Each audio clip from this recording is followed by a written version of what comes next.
Now, I can't imagine that Father of the Bride will have presented the British Board of Film Classification with any problems whatsoever. No violence, no rape, marital or otherwise, possibly just the odd four-letter word.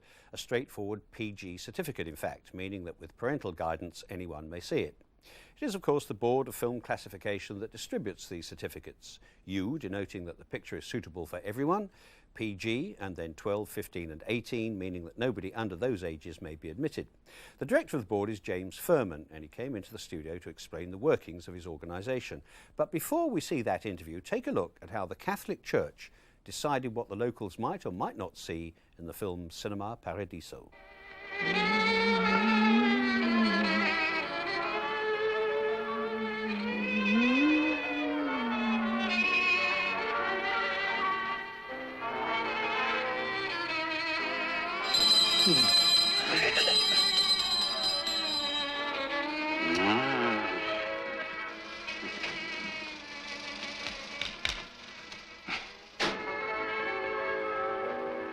James, to what extent then do you regard yourselves at the board as the guardians of the public morals? Well, it used to be said by my predecessors that the board was not that, the last thing it wanted to be. But, of course, if you say public morality implies a lot of things that we must worry about. We must worry about rape, incitement to crime of any kind. One of our basic ground rules is that we don't pass films which will encourage or incite to crime. And as this is built into the Obscene Publications Act, which is a tendency to deprave and corrupt, it is a strictly moral test of the criminal law, and so we must apply that test. It astonishes me slightly that films like Terminator 2 and Die Hard 2 both got 15 certificates, and I regard those as perniciously violent films in that they depict violence as being something casual, that people can get most horribly beaten and like that they're up again and fighting. And it makes violence look almost as if it isn't really harmful. Does that not enter into your thought that might be dangerous, that kind of, to allow that kind of violence to be shown to 15-year-olds? Well, both those two films we spent a long time on. The companies said in both cases they were prepared to cut them. Indeed, when we first saw each of those films, we saw it on the understanding that they would be prepared to cut. And in fact, in Die Hard 2, they cut a lot to get it down to 15. And it was extremely successful in that version, the UK version, both on film and video. Terminator 2, we thought the actual violence was largely between two machines.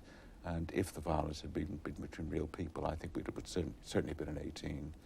But yeah, but I mean, they were so obviously disguised as human beings that, all right, we were told they were machines, and it was reiterated they were machines, but you looked upon them as people, didn't you? Well, if you know, if a man sticks out his finger and a sword grows out of it, which he then sticks into somebody's eye, and you don't see it entering the eye, it's so make-believe, it's so science fiction.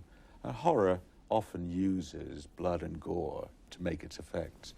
But both Terminator films are really science fiction, and science fiction is in such a fantastic setting that I think the audience does suspend all of its belief when it goes into them. It knows it's going to be entertained by something that is outlandish, and Terminator 2 is strictly outlandish. But the other point of difference between here and America surely is language.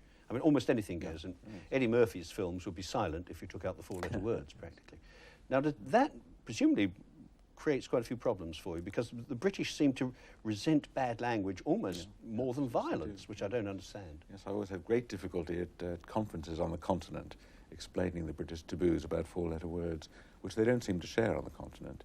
It may be because those words are normally taken out of the film when they dub them into French or German, but it is a worry here.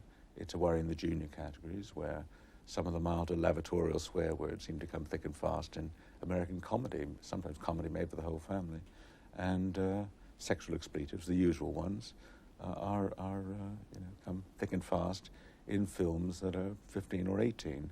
We try to make a difference between those two categories, but I think for the most part in Eddie Murphy films, in every other respect, his films are fairly innocent.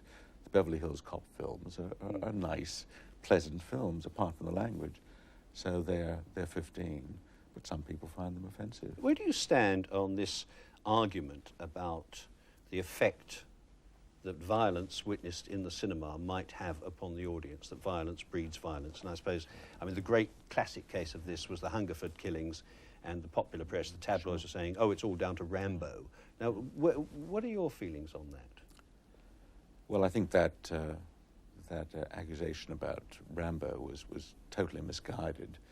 There was no evidence that the Hungerford killer had ever actually seen the Rambo films or owned a video.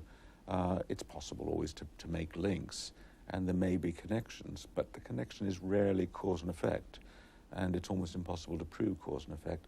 The one area where there's very, very good evidence that the effect is possible is on sexual violence, where very good survey evidence has been done in the States. Experimental laboratory tests have been done where people have been shown a certain number of films featuring sexual violence to women, some where women have responded positively to rape, and measured the effect on the audience, and it has indicated that male viewers can be influenced in attitudes.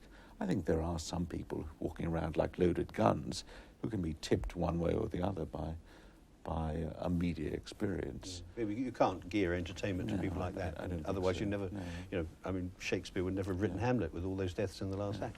I do think there is a problem in the gradual increase, step by step, drip, drip, drip, over the 80s of slightly more violence in films, even in junior category films, is a worry, because kids nowadays are becoming acclimatized to more violence than kids 20 years ago. And I think on the whole, that is not a healthy phenomenon. I suppose the next big one coming up that might create some problems for you is Cape Fear, which has had the most tremendous furore in America. Have you seen that one? I haven't, no, I wish I had. Has your board seen it? It has, yes. And what conclusion did it come to? It's been past 18, and I believe they thought it was a fine film. I've no doubt I will see it fairly soon. But did they ask for any cuts? No, they didn't. No. Not at all. No, I don't think we've cut a Scorsese film, certainly not during my time at the board. Is that because you're an admirer of Scorsese? No, I think it's just because he's usually very cautious about what he does. He doesn't really make exploitation films. He creates a sense of fear in many of his thrillers and films about violence, but on the whole, he never goes over the line. He's got a sense of what's necessary, and anything excessive is excessive by aesthetic standards as well as by moral standards. James, that's lovely. Thank you very much. Pleasure. So there you are, the censor's tale. I'm encouraged by the fact that the brilliant, though admittedly ultra-violent Cape Fear has been passed uncut for adult audiences. After all, if at 18 you're old enough to vote, fight, get married and take out a mortgage, then you must be considered old enough to judge for yourself what you find acceptable in films. But I do have a niggling concern about the cutting of movies for video release. In case of Robin Hood, Prince of Thieves, for instance, which we touched on in the last programme, it's all very admirable to be protective of the young, but grown-ups have a right to be heard too. If, as with Robin Hood, there's some doubt about the violence in a film, then why not simply give it a more restricted certificate and let parents decide whether it's suitable for their children, or have parents totally opted out of that kind of responsibility these days?